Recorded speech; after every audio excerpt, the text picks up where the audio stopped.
네, 환경, 사회, 지배구조의 뜻을 담고 있는 ESG, 비재무적인 요소인 ESG가 기업가에서 가장 핫한 키워드로 부상을 하고 있습니다. ESG 경영 A부터 Z까지 이곳 매일경제에서 확인해 보시죠. 한양대학교 경제금융학부 이정환 교수님 모셔봅니다. 어서 오세요. 예, 안녕하세요. 네, 안녕하십니까. 자, 저희 ESG 경영이란 무엇인지 사전적 의미부터 시작해서 대표적으로 어떤 사례가 있는지 첫 질문으로 드려보겠습니다.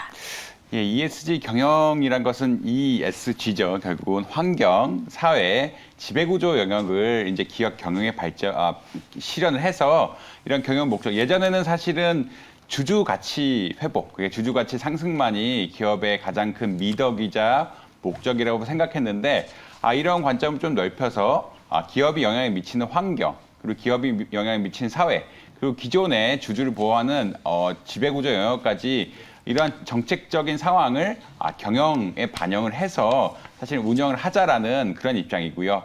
근데 사실 여러 가지 논의가 있는데 지금 트렌드로는 크게 두 가지가 있습니다.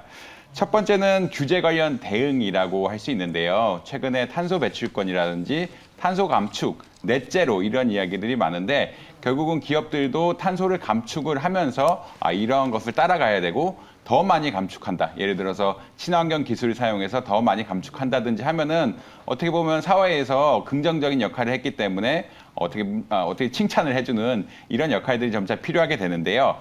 이런 규제 관련 부분들이 있어서 결국은 규제에 대응해야 되는 부분. 이게 물론 칭찬을 받아줬지만 사실은 많은 경우 강제로 또 대응해야 되는 경우들이 생겨가지고 최근에는 KESG 가이드라인이라는 가이드라인 같은 것도 나오고 어떻게 보면 기업들이 어떻게 환경에 대해서 성과를 인정받고 이 성과를 표준화해서 흔히 말하는 자본시장이라든지 혹은 경영시장에서 쓸 수 있는 이런 지표를 만들었다라고 할 수 있는 부분이 하나가 있고요. 두 번째로 말씀드릴 수 있는 것은 이런 ESG를 기업 가치 창출의 어떠한 기반으로 만들다라는 실제 어떻게 보면 ESG 비즈니스 모형이라고 말할 수 있는데 ESG 비즈니스 모형이라는 것은 결국은 어떻게 보자면 예를 들어 친환경 기술 개발이 가장 대표적이다.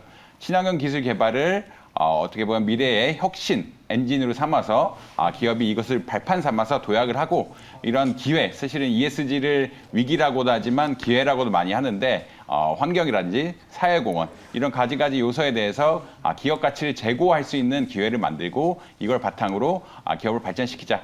그래서 ESG 경영이라는 게 사실은 이 두 가지 요소들이 같이 쓰이고 있습니다. 지금은 규제 환경들이 굉장히 타이트해지고 있고요. 이 규제에 대응하는 것도 하나의 ESG 경영의 중요한 관점, 결국 위험 관리라는 ESG 경영의 중요한 관점이 되고 있고요. ESG라는 어떤 기회, 투자 기회를 바탕으로 해서 결국은 기업의 가치를 높이려는 이러한 전략 역시 ESG 경영의 중요한 과제, 그게 두 가지 축을 중심으로 가치 형성, 규제 대응 이런 두 가지 축을 중심으로 ESG 경영이 이루어지고 있다라고 말씀드릴 수 있을 것 같습니다. 네, 탄소 중립에 대해서 살짝 말씀해 주셨는데 아무래도 이 부분은 바이든발 그린 뉴딜로 인해서 우리나라에까지 좀 크게 들어오지 않았나라는 생각을 하게 되는데요. 말씀해 주신 것처럼 섹터별로 무관하게 대응을 조금 하고 있지만 또 업종 무관하게 ESG 경영 열풍이 불고 있다고 해도 과언이 아닙니다. 그 이유에 대해서 조금 더 자세하게 풀어주실 수가 있으실까요? 사실은 아까 규제라고 말씀드렸는데 규제가 기업에 미치는 채널은 여러 가지가 있죠. 가장 유력한 채널이 자본시장 채널이라고 이야기합니다.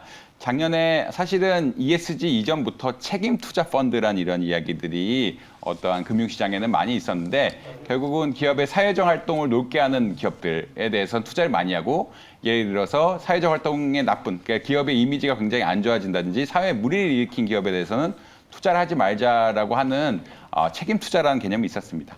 이 책임 투자의 개념이 본격적으로 더 나아가서 ESG 투자라는 개념을 발전했고요. 환경에 오염물질을 많이 내는 기업이라든지 사회적으로 부정적인 영향을 주는 기업이라든지 지배구조가 너무 안 좋아서 어떻게 보면은 기업 주주에 타격을 입히는 이러한 기업들에 대해서는 페널티를 내려서 페널티를 내린다는 게 결국은 투자자 입장에서는 투자를 안 한다는 이야기죠. 그래서 연기금들이라든지 각종 기관 투자자들이 이러한 ESG 흔히 등급으로 많이 평가를 하는데 ESG 등급의 낮은 기업들은 투자를 안 하는 이런 채널이 하나가 있었습니다. 그 다음에 최근 강조되는 것은 어떻게 보면 공급망 관리라고 이야기하는데 여러분 뭐 스코프 1, 스코프 2, 스코프 3 탄소 배출 이런 이야기를 많이 하는데 스코프 1, 스코프 2까지는 뭐 기업 내라고 하지만 스코프 3란 것이 있습니다. 스코프 3란 것은 공급망 전체에 대한 탄소 관리라는 이야기고요.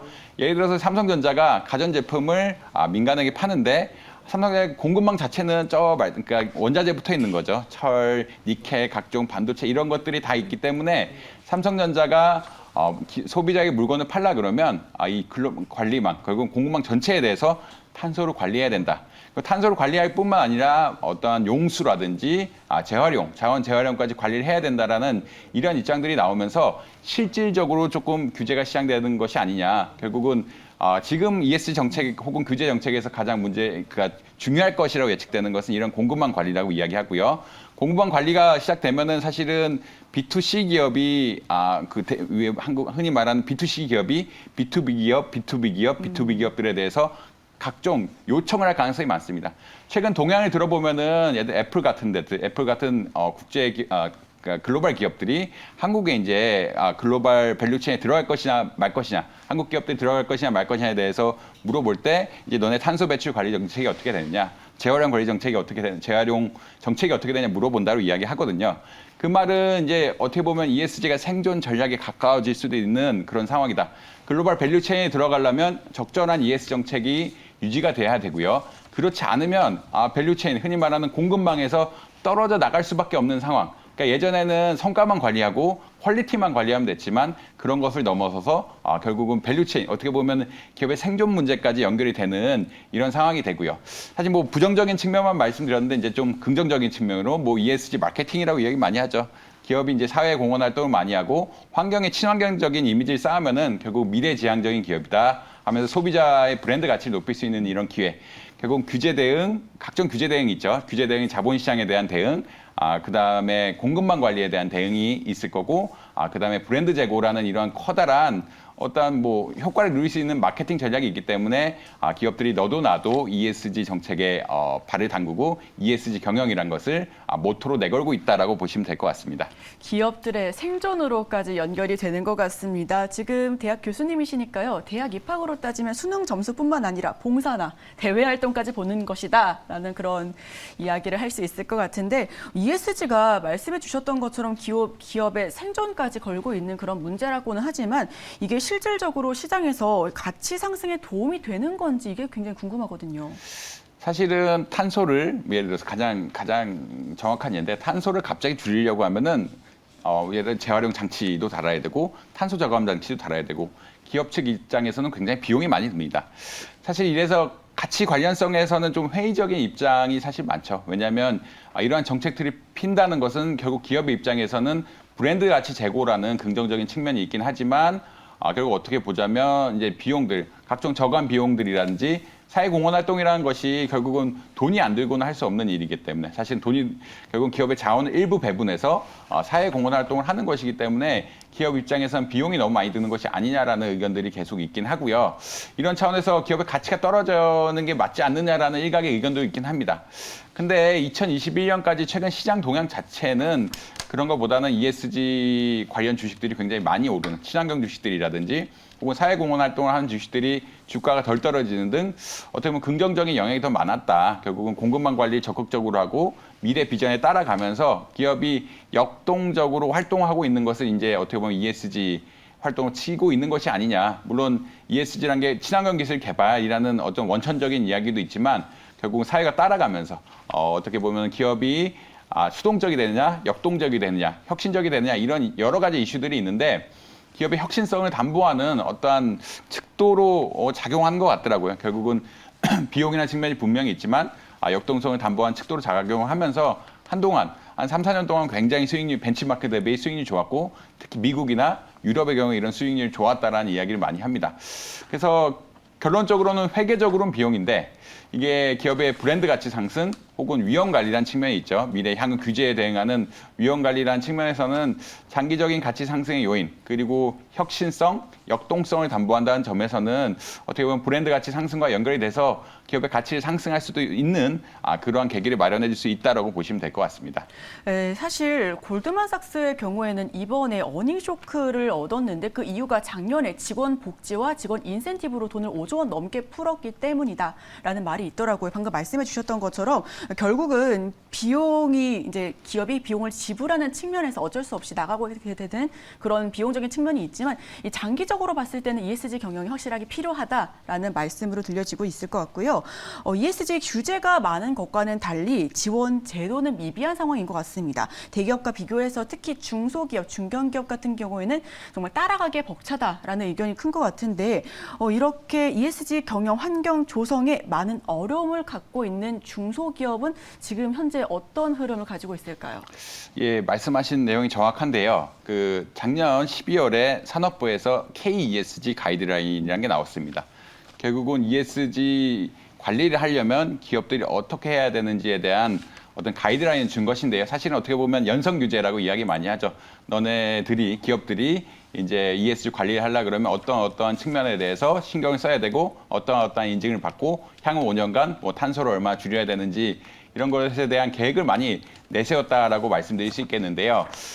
사실 이제 대기업 등에서는 ESG 팀을 따로 운영하죠. 전담 부서가 따로 있고 이 전담 부서에서 이러한 규제 대응을 사실 합니다. 규제 대응을 하고 이 전담 부서에 만든 이런 정책이라든지 대응 방안들이 IR 팀을 통해서 결국은 사회에 나가게 되는 그리고 결국은 투자자의 공고가 되고 공시가 되고 이런 공시를 바탕으로 뭐 ESG 정책에 대한 개선도 이루어지는 이 선순환 구조로 갈 수가 있는데 사실 중견 중소기업으로 가면은 이러한 역량이 굉장히 부족하다라고 볼 수 있고요.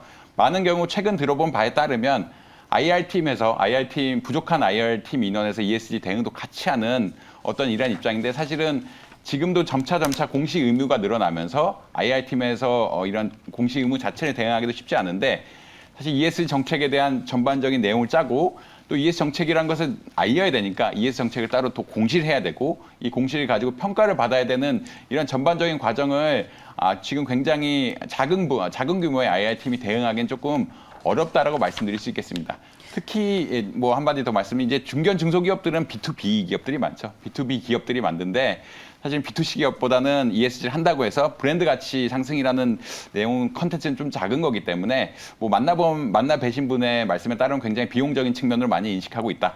그리고 정부에서 이런 규제에 대해서 전혀 컨설팅이나 도와주지 않는다라는 하소연을 많이 하고 있는 상황이라고 볼 수 있습니다.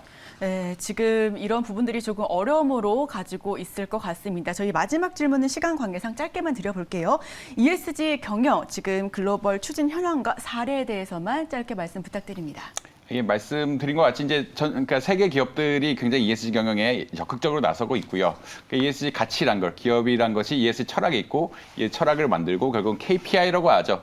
예를 들어서 2040년까지 탄소를 얼마 줄이겠다 이런 지표들을 가지고 굉장히 적극적으로 노력하고 있다. 한국 역시 SK라든지 LG 같은 대기업을 중심으로 미래의 자기만의 철학을 내세우고 결국은 이것을 관리하는 지표들을 하고 지속 가능 경영서 보고서를 발표하는 등 여러 가지 다각적인 차원에서 노력하고 있다로 보시면 될 것 같습니다. 네, 오늘은 ESG 경영에 대해서 자세하게 이야기 나눠봤습니다. 지금까지 한양대학교 경제금융학부 이정환 교수와 함께했습니다. 오늘 말씀 고맙습니다.